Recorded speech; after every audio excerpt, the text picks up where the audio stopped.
You will hear a number of different recordings, and you will have to answer questions on what you hear.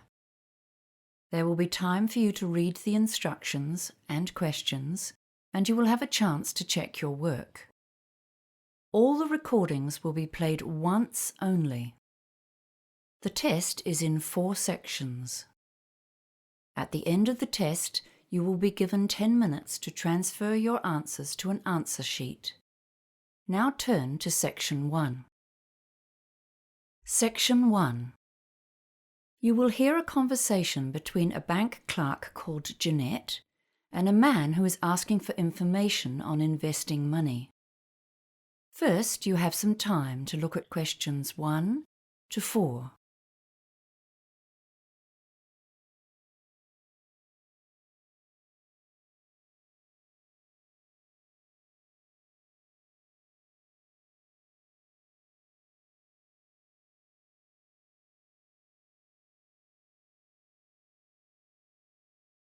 You will see that there is an example that has been done for you. On this occasion only, the conversation relating to this example will be played first. This is Citibank. You're speaking with Jeanette. How may I help you today? Hi. I'd like to ask a few questions about a term deposit. Certainly. Do you currently have any investments with us? The man is asking about term deposits. So term deposits has been written in the space. Now we shall begin. You should answer the questions as you listen, because you will not hear the recording a second time. Listen carefully and answer questions 1 to 4. This is Citibank. You're speaking with Jeanette. How may I help you today? Hi. I'd like to ask a few questions about a term deposit. Certainly. Do you currently have any investments with us? Yes, I do, but my term deposit is due to mature soon, and I've come to find out my options for renewing and extending it. I'm considering a range of different investments, to be honest, but I wanted to begin with the simplest option. Okay, sir. Well, before we begin, I just need to verify your ID. Can I have your name, please? David Marshall. That's M for mother. ARSHALL. Thank you, David. Now, I just need to ask you a couple of security questions. What's your mobile phone number? 023-561055. And your date of birth, please? 18th of February, 1968. Right. So I've got your account information in front of me. You've currently got $18,000 on a term of 180 days. That's at a rate of 3.45% per year or per annum. Okay, so what are my options? Can we start by looking at 1 and 2 year terms? We can do that. Let's see. Right. If we put it on a 1-year term, we can offer you a yearly return of 3.65%. And for 2 years, it's 3.7%. Oh no, hang on. Sorry, we have a special deal on that term right now at 3.85%. Okay. So what does that mean in dollars? Just one moment and I'll bring it up. Okay, so the total interest earned would be $657 for 1 year, and I'm just bringing up the 2-year figure for you. A 2-year term at 3.85% interest, that's a total of $1,412 interest on maturity. Right.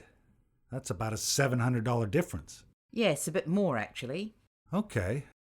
Oh, a friend of mine told me he gets his term deposit interest paid into his account every month. Do you have a monthly interest option?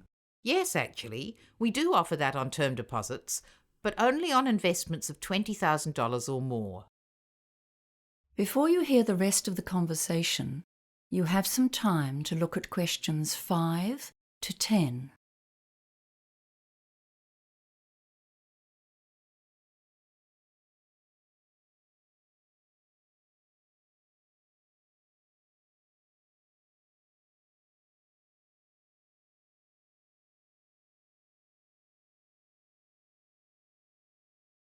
Now listen and answer questions 5 to 10. can I ask if you've considered a PIE as an alternative investment option? A pie? Yes, it stands for Personal Investment Entity. It's an investment trust. Your earnings tend to be higher than they are for a term deposit because 28% is the maximum tax on those earnings. Okay, that sounds interesting. I've heard of those, but I've never really understood them. I thought they were called pies. They always sounded like something you eat. But I'd sure like to get a bigger slice of my investment pie. Well, with a PIE, your investment return changes depending on how much tax you normally pay. Oh, I see. According to my income bracket. Yes, that's right. For example, on a 2-year plan, if you're earning in the range between $48,001 to $70,000 at 30% tax, there's a 3.75% effective rate on PIE earnings. Okay. I'm actually on a 33% tax rate. Well, that's an even better return. If you're earning between $70,001 and $120,000, the effective interest rate is higher too. So let's have a look for a 2-year investment. The rate actually goes up to 3.92%. Wow. Okay. So a PIE may be the better option. Better than a term deposit, I mean. And can I do that with an $18,000 investment? Yes, the minimum deposit for a PIE investment is $10,000. Okay. And are there any hidden charges?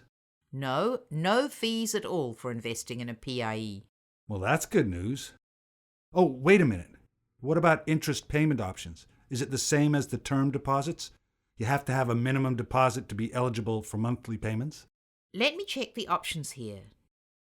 Well, you'll be pleased to hear that there's actually more flexibility with PIEs than with term deposits. You can opt to have your interest paid every month, quarterly, 6-monthly, or yearly. Okay. Well, that's given me something to think about.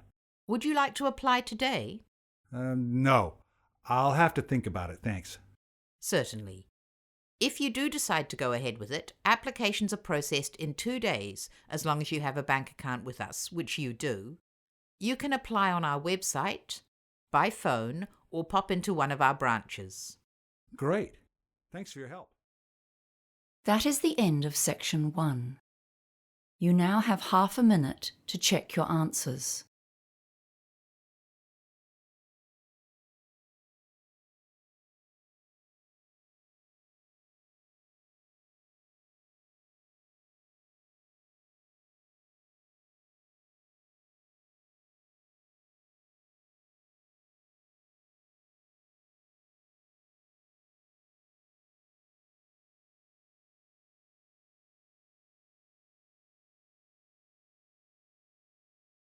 Now turn to section 2.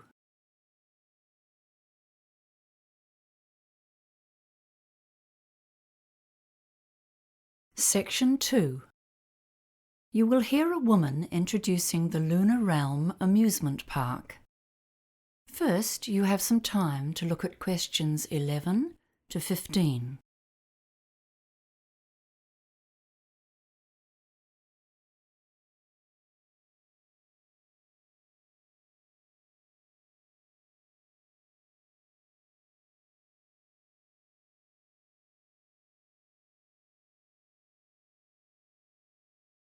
Now listen carefully and answer questions 11 to 15. Good morning, everyone. We're very pleased to have you here at Lunar Realm for our September Celebration Day. We have many smaller celebrations throughout the year for different events. I think it was 5 at last count. But the September celebration is a special day to honor the park's development, from tiny beginnings to the huge enterprise it is today. It's our most significant annual event. Come into the visitor center now. Over here, you can see a picture of the original park when it was under construction. The land was donated to the city in 1955 by the then mayor, Matthew Hardacre. But the park itself wasn't developed until 1979, and you'll notice it wasn't very big at that time. Then there was a huge growth in the 1990s, and we're still growing today. In the beginning, there were only a few small rides in the park. There were lots of other attractions in those days, including an adventure playground for younger kids. The kids loved the petting zoo with its farm animals, and in fact, that's the only attraction to have survived until now. We've still kept 2 of the original rides as an exhibit, but they're not in working order anymore. We're now one of the biggest amusement parks in the country. We've got an amazing range of amusement rides here, 43 in total this year. I think we're most famous for our roller coasters, aren't we? I guess you'll all have heard about the Hurricane. That's our oldest and most famous one. Some of our visitors think it's not fast enough to be truly exciting, but we love it because it's the highest wooden roller coaster in the country. Then we have the Bobcat. That one's a bit gentler for our younger visitors. And for the truly adventurous, the Scream Machine hurls you upside down and backwards at huge speeds. It's too much for me. It's important to remember that all of our rides have age guidelines, and to help you, there's a color system. If the sign for a ride is yellow, it means it's suitable for all ages, although we do recommend that parents or older siblings go with very young children.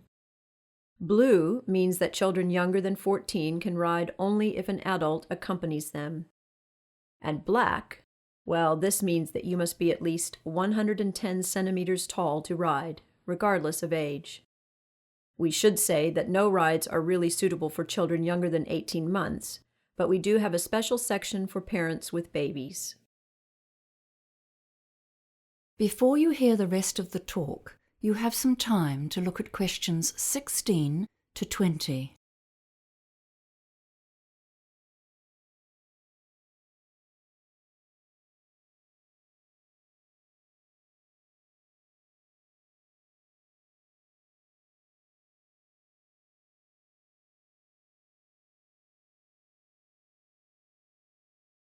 Now listen and answer questions 16 to 20.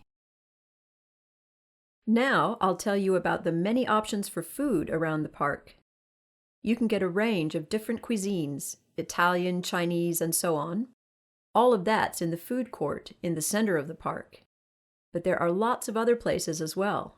If you want hamburgers, sandwiches, that sort of thing, you can find food stands everywhere. We pride ourselves on the quality of our food, and all of our vendors use fresh, healthy ingredients from local farms.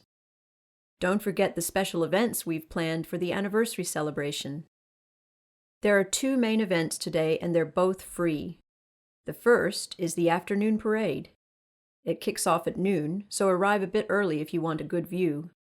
The best place to see it is along the main street. It's all organized by final year school students. You'll see some gymnastics and acrobatics, hear music from a marching band, and see some fantastic floats.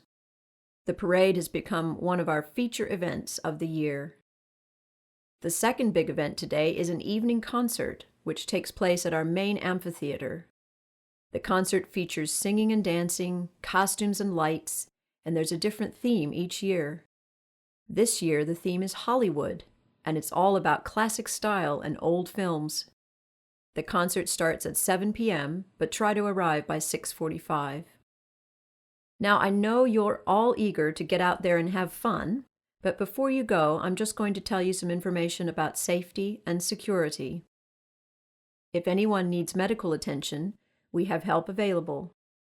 You can see on this map that next to the visitor center, which is where we are now, of course.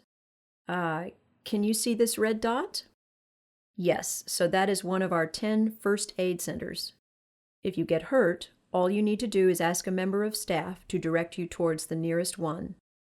And kids, remember, if something happens, you get lost, and you can't find your parents, please tell someone who works at the park.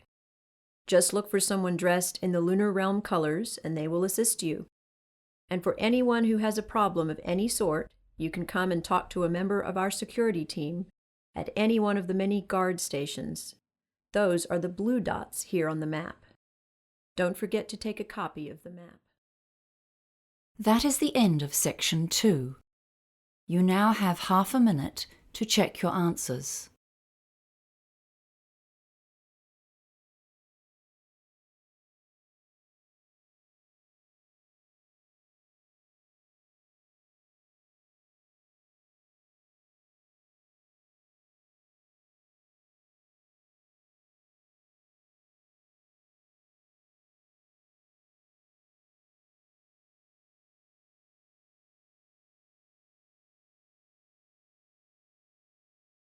Now turn to Section 3.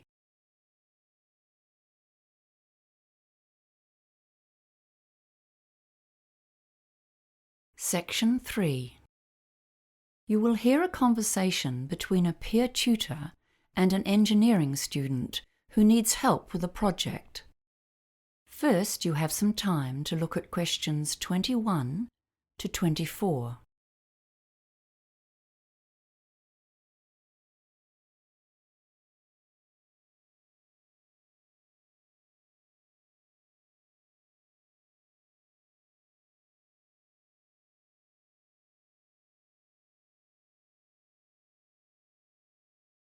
Now listen carefully and answer questions 21 to 24.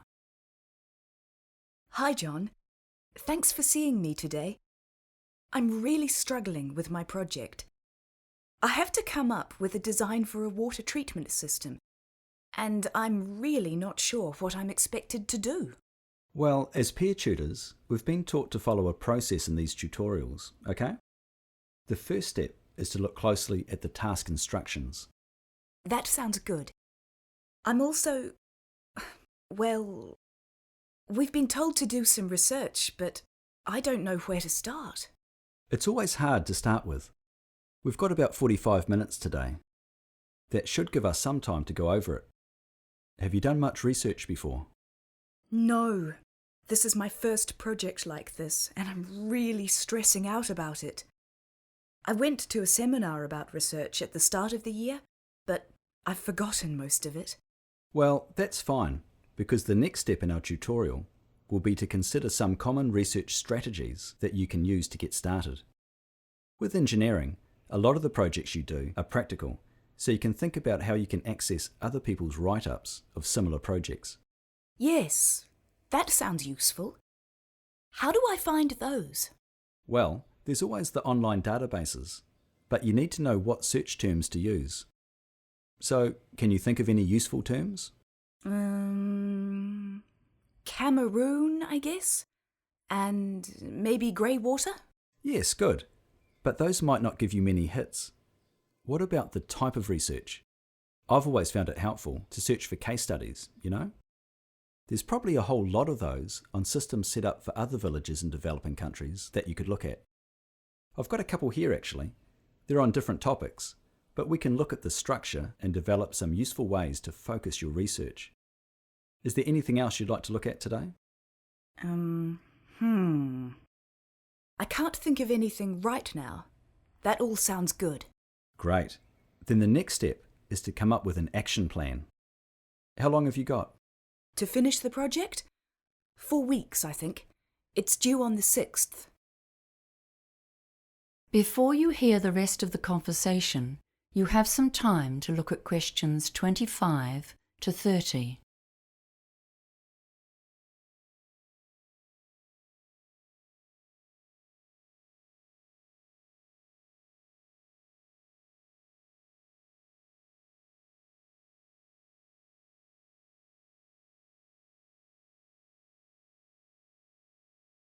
Now listen and answer questions 25 to 30. Right. Let's start with the project requirements then. You've got them there? Great. Let's see. Tell me what you understand about the task. So we need to create a system for grey water treatment so that we can minimise the strain on the overloaded water supply in a village in Cameroon. That's right. But I don't get the details about the type of system and what it needs to be used for. Okay. We'll come back to the type of system in a minute. It says here grey water. Have you learnt about grey water? No, I missed the lecture. Okay. So it's the water we use in our houses, but not in the toilet.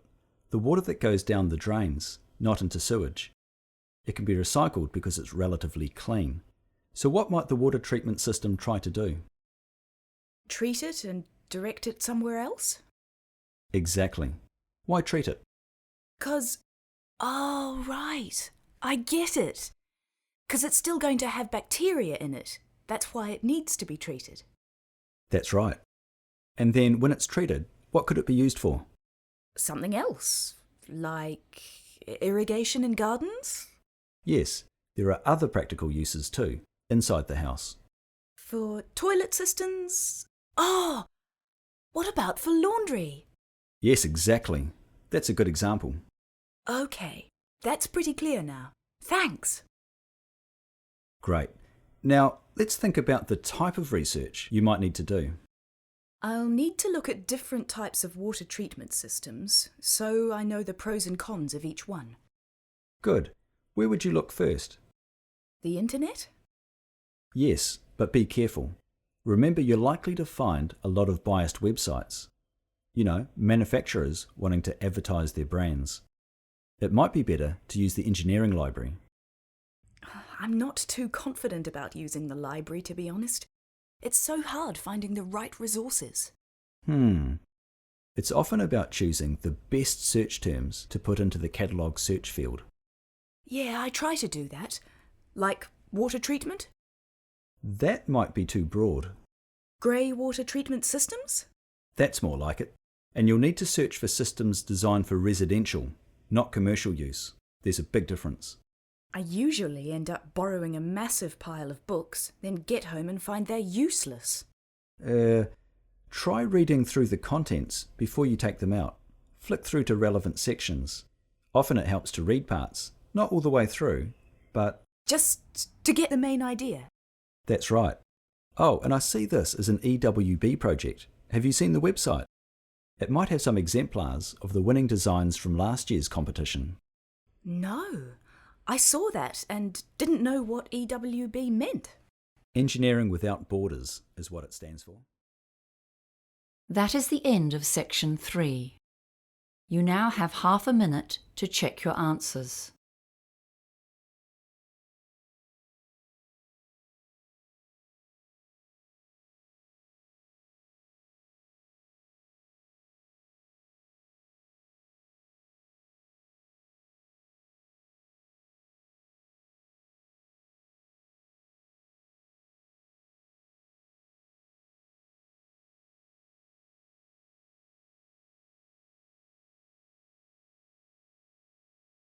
Now turn to section 4.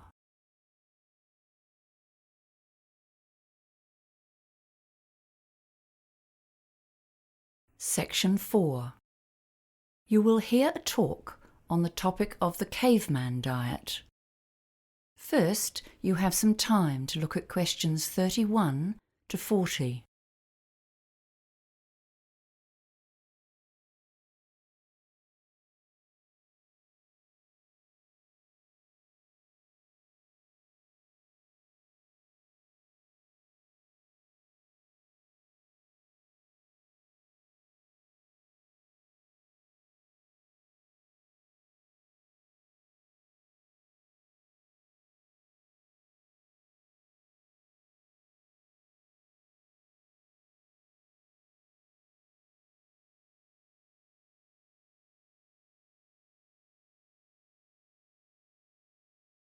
Now listen carefully and answer questions 31 to 40. Hello everyone. Do you use the internet? If I asked you what is the single most common topic for advertisements on the net, I suspect ads for weight loss would win hands down. After all, dieting is one of our current obsessions. We've all heard of the Atkins diet, the macrobiotic plan, the South Beach diet, the raw food eating plan. All of these fad diets and many more promise that you will lose kilos and live a healthy life if you just follow their plan. Today we're going to discuss one of the most well-known Western diet trends, the paleo or caveman diet. Firstly, what is this diet and where did it come from? Proponents of this diet argue that we need to return to basics, that is, to what our forebears ate many years ago. They say that our bodies are not well suited to digest complex carbohydrates such as grains and legumes.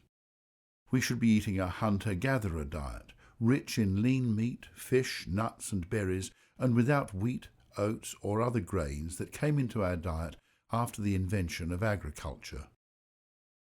Sounds logical, doesn't it? But let's look a little closer. The first question to ask about the caveman diet is, what did our ancestors actually eat? One way to discover this is to study the diets of existing hunter-gatherer tribes. Although these groups do tend to regard meat as the best source of food, they often have difficulty in finding it. In Africa, for example, over 50% of the time, the Bushmen tribes come home empty-handed from their hunting expeditions, despite being very skillful with equipment such as bows and arrows. So what do they eat when they can't get meat? Well, the wives come to the fore then, foraging for and cooking local plants. Most of the groups eat a lot of plants. These range through a huge variety of local species, including nuts, plantains and yams, and evidence suggests that this was true of our ancient ancestors as well. Researchers suggest that these people would eat more meat if they could get it, but in fact only approximately a third of their calories comes from this protein and fat-rich source. Research shows that when these groups first come into contact with a Western diet, their health suffers. Once they're exposed to our diet of refined carbohydrates and sugars, they quickly develop our lifestyle-related diseases. However, that does not mean that the human digestive system is suited to digesting only a few sources of food, nor that it cannot change to accommodate different food sources. In fact, the evidence would suggest exactly the opposite. As a species, we are able to make significant modifications to our digestive systems according to what foods are available in our local environment. Examples abound, and our ability to digest lactose is a good one. Lactose is a sugar that is found in milk, and it is digested in the human gut by the enzyme lactase.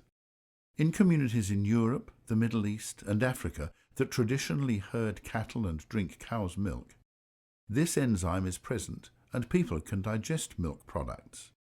However, in places such as China and Thailand, which do not have this style of farming, the enzyme is lacking, and most people have lactose intolerance.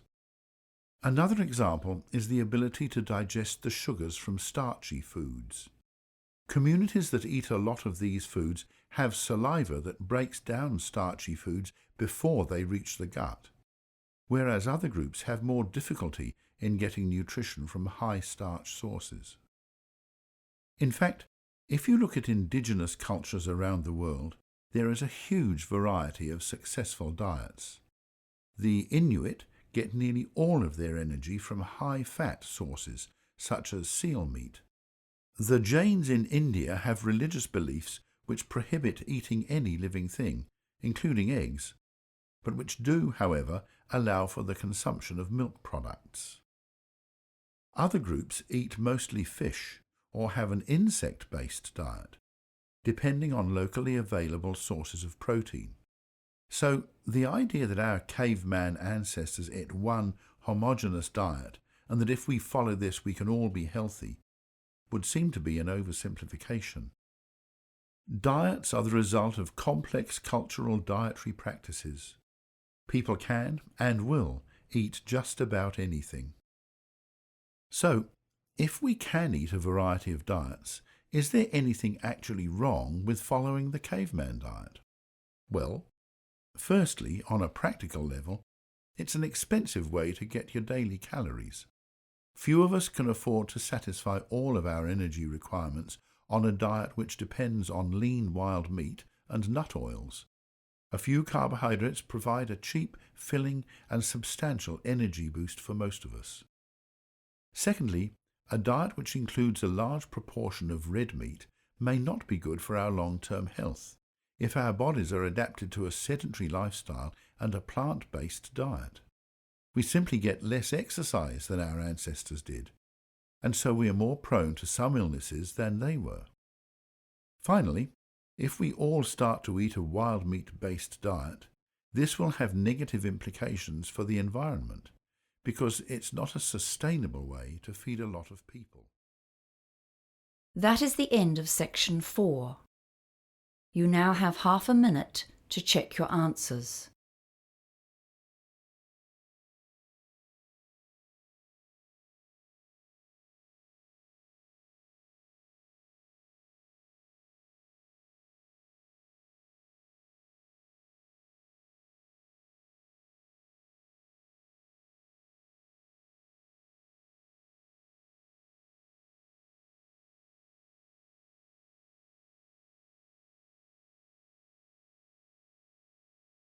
That is the end of the listening test.